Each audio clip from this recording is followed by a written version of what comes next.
Well, it is amazing to think that we have reached the 16th and final week of high school football on Magic 95.9.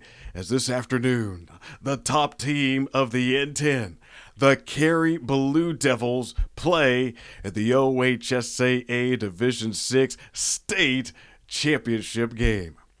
Their opponents, the reigning state champions, the Cavaliers of Coldwater.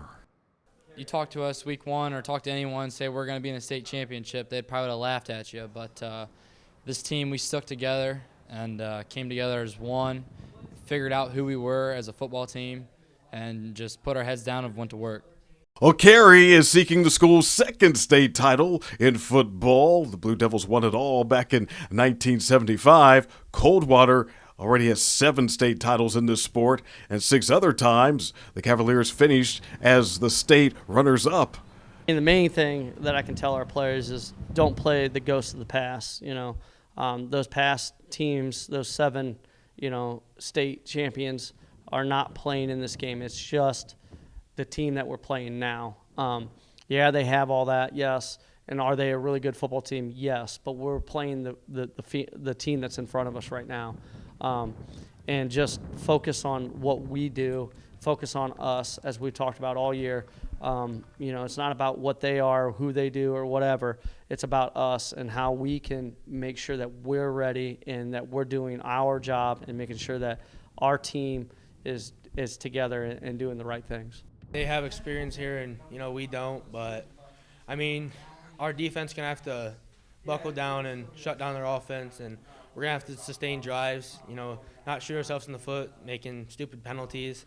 But I think if we can come out and consistently get 3-4 yards per play, on the ground, and burn off 6-7 minutes per drive, I think that'll be a real key for us to potentially win this game.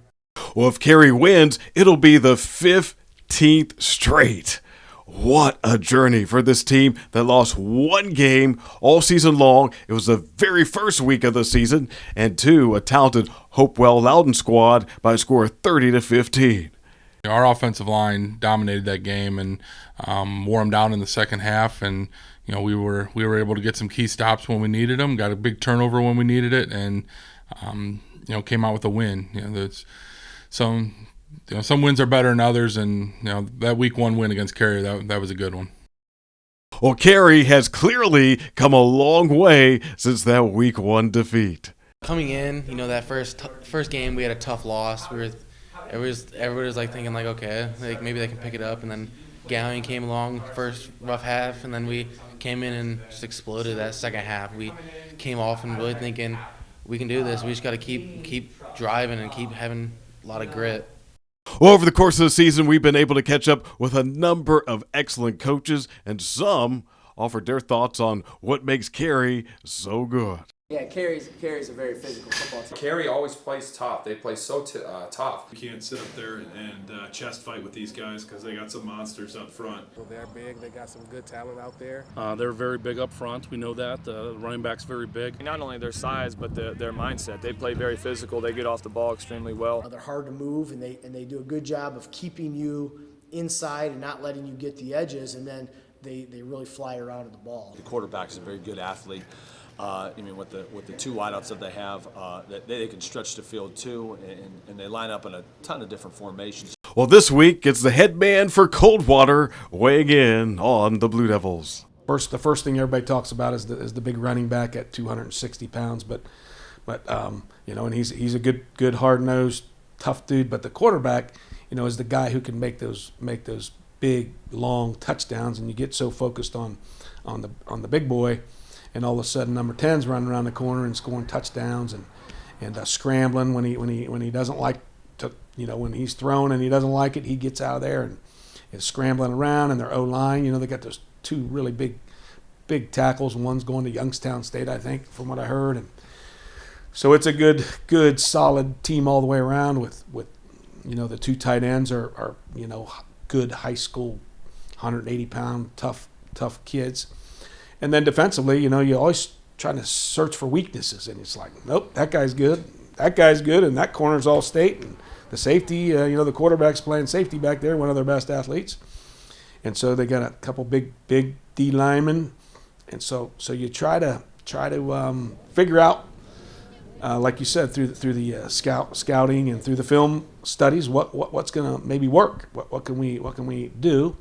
I think the one thing we have going for us is that they haven't faced a team that runs a lot of formations and and we're willing to throw the ball a lot. So it'll be interesting to see. And in some ways, we don't know really how they're going to line up with some of our throwing stuff and formations. So I guess we'll have to wait and see on that. It's really exciting. I don't believe we've ever played Carey in school history for football, so that's always something nice to think about. Just new team, new faces, new school, new colors. Everything's just exciting. Really excited for this Saturday.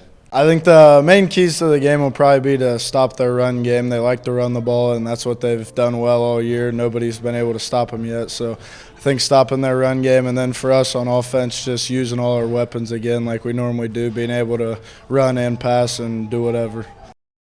From my perspective, just really looking at the corner tendencies, safety tendencies, outside backers, and really just the whole defense in general. Just going from there and just seeing what they got to do, I think that can help us pull it off. The two things we talk about almost every year really is preventing big plays, because we have a good kicking game, so we typically can make people go 70, 80 yards, and then not turning the ball over, which we did early in the season. We had some struggles turning it over, but recently we haven't. And if we can make them go the long haul and get them stopped, hopefully we can score some points. There's all the hard work we've been doing since the hot summer days and all the hot practices, all the running we've been doing. It just means everything, because this is what we worked for this opportunity right here. It's going to take all three phases and win 4 quarters and play 4 quarters, I should say. They're a really good team. They can run it. They can throw it. Their defense is sound. They got some returners with some speed, but I think if we come ready to play, we'll have a good chance on Saturday.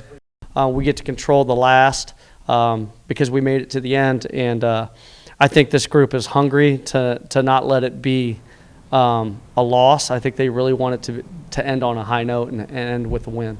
We've all grown tremendously. I mean, whether it's how hard we work, how much we work, it's just we've all grown, and it really shows. I mean, on and off the field, it's crazy to see, like, just the transformation we've all had.